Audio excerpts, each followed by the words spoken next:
We're not book burners, don't worry, but we do love sizzling hot crime fiction in the summertime. So welcome back to Video Evidence presented by Crime Fiction Lover.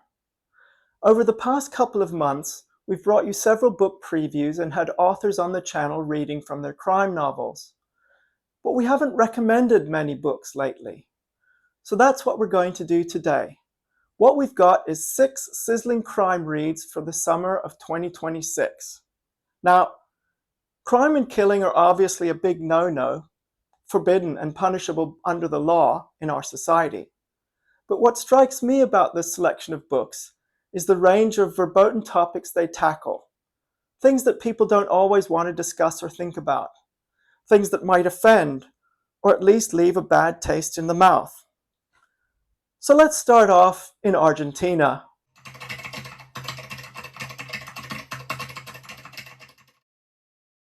The Argentine football team made it to the final of the World Cup, and well done to them for that. But they disgraced themselves, and I don't even need to get into that because we've all seen it. However, that doesn't mean we need to stop reading Argentine crime fiction, and Claudia Piñeiro is the country's queen of crime. Recently translated into English, Cathedrals is about a cold case, the murder of Anna Sarda 30 years ago. But it's not about the police investigation. Instead, the story behind the 17-year-old's death is told by 7 different characters who knew her. Her father in particular needs closure. Without giving too much away, just as the Argentina players tested the line between competing in sport and good sportsmanship, in this novel, Piñeiro explores the tension between the rules religion hands us and ethics in the real world. Tied to the crime are issues such as reproductive rights and the misuse of power. And the title, Cathedrals?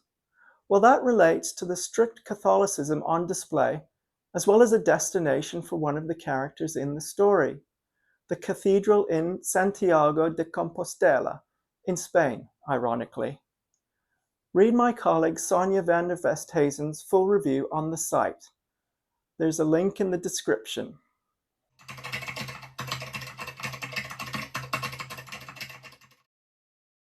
Our second recommended book also takes a poke at the Catholic Church, but is much more light-hearted in comparison. This is also a novel in translation, and Holy F was written by the Swiss author Joseph Incardona. Here, a shady office in the Vatican decides to assassinate a living saint. Over in a trailer park in Georgia, USA, Stella Thibodeau has been curing people of all manner of afflictions by having sex with them. Hence the title of the book. So, a pair of assassins called the Bronski twins are hired by a cardinal to end this holy blasphemy. Michael and William are clearly psychotic, but dedicated in their professionalism. But when they move in on Stella, she has an unlikely protector. Father Brown was a Navy SEAL before he became a man of the cloth. You're in for a treat in a novel that is very funny, irreverent as can be, and written in a lively conversational tone. It's distinctive and different, which is what we love about it. My colleague Rough Justice reviewed this over on Crime Fiction Lover, and once again you can click the link below.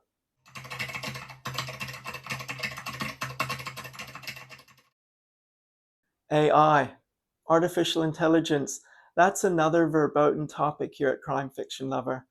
We're circumspect about the whole thing, what with books being written by machines that have never experienced a human emotion. For that reason, my colleague, Death Becomes Her, didn't want to review Body of Lies by Joe Callaghan at first, but previous books in this series have had such good reviews she decided to give it a try. That reticence soon turned to delight. It's such a good read, so cleverly done. Unfortunately, this is the last in the series featuring DCS Cat Frank and AIDE Locke. The latter is an artificial intelligence model developed to investigate murders. Locke is installed in a bracelet on Frank's arm.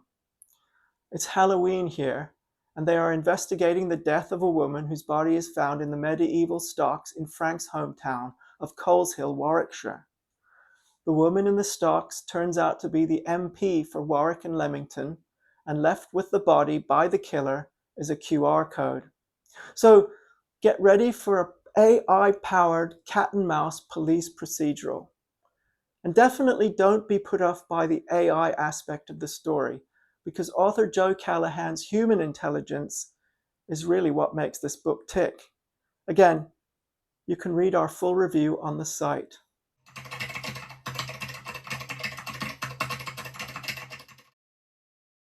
If you're liking what you're seeing, please do like this video and subscribe to the channel. And now we'll get going with yet another translated novel. This time it's Golden Age style crime fiction from Japan with She Walks at Night by Seishi Yokomizo. No AI here. The book was written back in 1948 and is a fascinating mix of quirkiness and puzzle solving on a backdrop of fading grandeur in a country obsessed with both tradition and modernity. The mystery centers on an impossible crime. Someone has been decapitated using a katana that was kept under lock and key, and the head has been taken, so no one's sure who the victim is. The crime has taken place on the Furugami estate, the ancient home of one of Japan's medieval clans. And Yakio Furugami is a young woman within this family who sleepwalks. She has been sent letters warning her not to do so. Things are complicated by further violence, and rather late in the day, the brilliant detective Kosuke Kindaichi is summoned to solve the crime. There is an old estate, a closed circle of suspects, a grotesque crime with an artifact as the murder weapon. But this is far stranger than an Agatha Christie or a John Dickinson Carr novel. It's just the sort of thing to keep your summer interesting, according to our reviewer, Erin Britton. Use the link in the description to read her full review.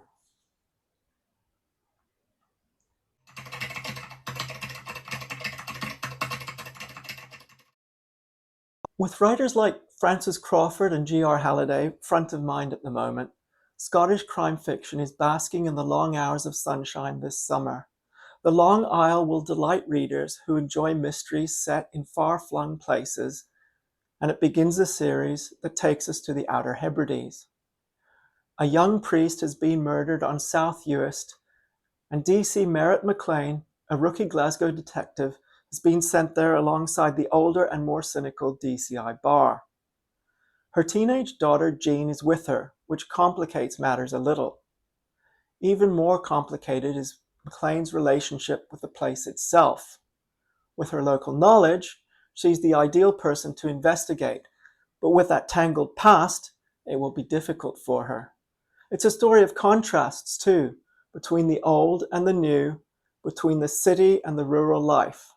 But what keeps you in this novel the most might just be the atmosphere Andrew Raymond builds, the way he describes everything about the island and its community.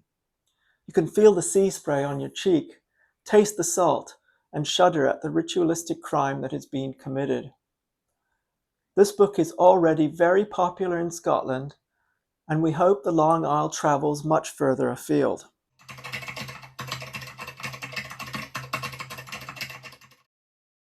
Now, I don't want to say we've saved the best to last, but it's true. A violent masterpiece by Jordan Harper absolutely sizzles. His prose is electric, eclectic, acerbic. It's restless and it never sleeps, just like the Los Angeles he depicts. The city is beset by a serial killer called the LA Ripper, but the story isn't about a police operation to catch them. Instead, we observe what goes on in LA from the point of view of three characters. There's Jake Deal, a content creator who live streams murder tours of the city. There's Cara Delgado, a young woman whose job is to facilitate the often sordid party requirements of super rich celebrities while keeping them out of trouble. And then there's Doug Gibson, a criminal defense lawyer who has been asked to represent a client who knows where the bodies are buried, perhaps quite literally. There are shades of the Epstein files in whatever's going on, and Eric Algar is probably going to be silenced as the threads of Harper's story draw our three protagonists closer and closer together and towards the Ripper. Now, L.A. Noir is one of the reasons Crime Fiction Lover exists. Myself and Rough Justice were drawn into crime fiction reading by James Ellroy. For Death Becomes Her, another long-serving contributor, it was Michael Connelly. But now we need to bow to the new king of LA crime fiction, Jordan Harper. A violent masterpiece is as described, and you can't put it down. Every page or two, there's a zinging observation about today's America. It's like a protein shake with steroids, plus other substances that I know nothing about. And it's meant to be, because the USA has overdosed on itself, and that's exactly what the author is saying. If you're an author looking for inspiration, read it, even if you don't write in this style. If you're a reader looking for a summer read, then start here. Anyway, I think I'm overheating, so I'm going to say goodbye for now, and we'll see you in the next one. What a book.